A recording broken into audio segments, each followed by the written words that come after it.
very brief opening statement. It's that time of year again. It's great to be here. Season's right around the corner. We'll be starting fall camp on August 5th with the reporting date. And before you know it, we'll be on our way to Los Angeles for USC and then open up at home on September 12th against Missouri. But we've got two young men here that are representing us well. Our guys have had a great summer. We're healthy for the first time in a long time and excited about what's coming. So hopefully we can take a step forward to where we want to be. And we've got some big goals for what we want to get done with this group of guys. Good senior leadership, a lot of veterans coming back. And if we can stay healthy, really like the team that we're taking in, and excited about what we can get done. So with that, I'll open it to questions. Short and sweet. I can hear you, but go ahead.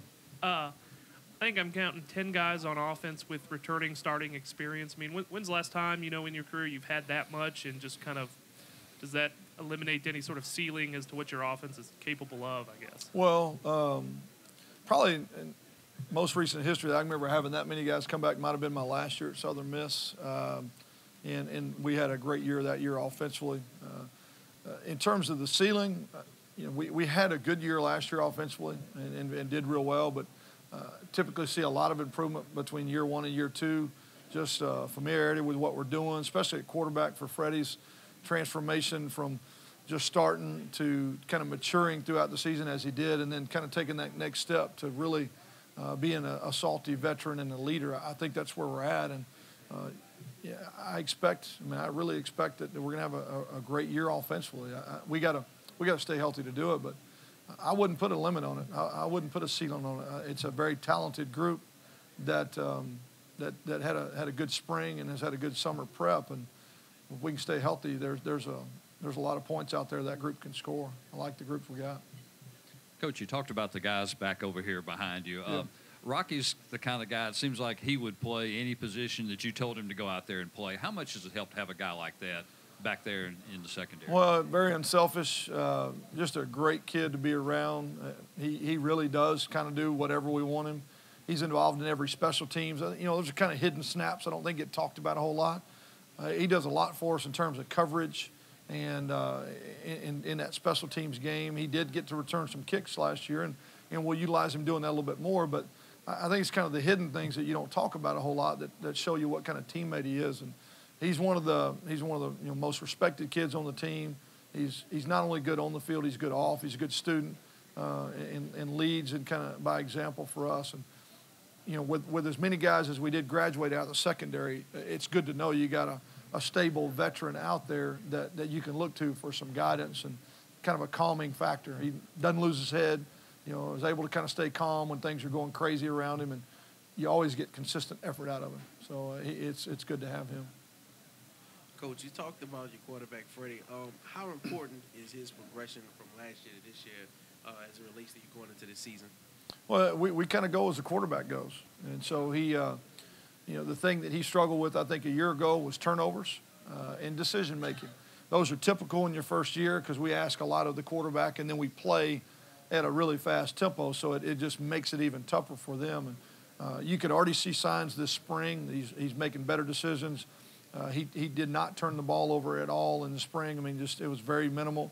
Those two things alone, his knowledge of what we're doing and his ability to make better decisions and not turn the ball over gives us a chance because we'll play as Freddie plays.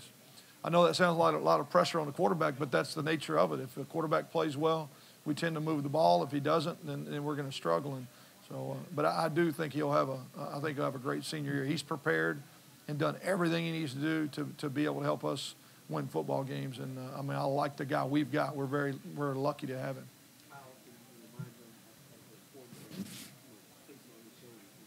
Every day. It's a conversation every day between myself, Coach Bell, the OC. Every day he's always hearing from us just what his role is. It's not all on him. He's got people that can help him. And, just if he'll just do the little things right, just manage the game and protect the football and get it to his folks, they'll do the heavy lifting. So we don't want to pile pressure on him. But what we all know that position, it's got a different job description than everybody else. Coach, how important is it for you to have the majority, I mean, your core staff back, almost all your staff back. How big is that for you That's going huge. forward? Huge continuity.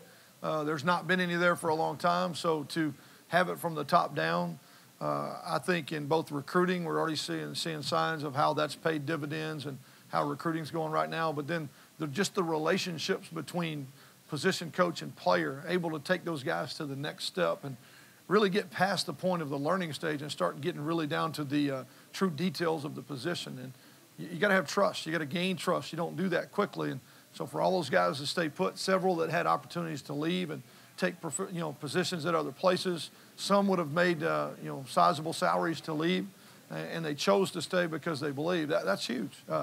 It's hard to even measure just where that all is going to help us throughout the course of the year. Coach, you'll have a very difficult start to the season with USC and Missouri. Is there any worry that those games could cause some injuries, them being very big schools, and that could hurt for the rest of the season? Worried about injuries every week, regardless of who you play. I want to get to conference play healthy. I mean, I'd love to get through the preseason schedule healthy, and we did not have that luxury last year. Injuries was a big conversation all year. I think we had 14 season-ending injuries. A lot of those guys started for us. A lot of them are back, several of which we played most of the season without. And regardless of who we would be playing, USC, Missouri, and Toledo and Missouri State just happened to be the four on the schedule. But getting to conference with our players and being healthy and ready to compete is I would say every head coach is concerned.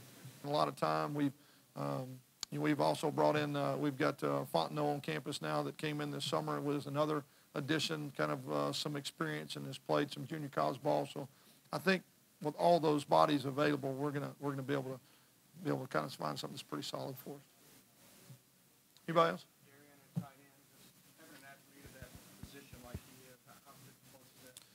Well, that's a feature position for our style of offense. It always has been. If you look at our history, a lot of guys playing at the next level. Most recent guy being a first-round pick from Carolina with Eric Ebron. And so we're always looking for a guy that is versatile and can play as easily with his hand on the ground as he can standing up. Darian's basketball background and his ball skills allow him to do that. He's got tremendous range in his length and ball skills, allow him to be exactly kind of what we're looking for. And I think he's done a good job with his body composition and his footwork over the time that we've been there with Coach Shadid to really become a better and better player every day. He battled some injuries last year, as a lot of guys did, and I don't think he was at his best for part of the year. Everything indicates that he's going into the season in great shape, slimmer, leaner, quicker-footed than he's ever been, and so it really could be a monster year for him because of the other weapons. It allows him to be isolated in a lot of cases, which with a guy with 6'5" range and good ball skills is a pretty good weapon to have, and not to mention he's a great kid.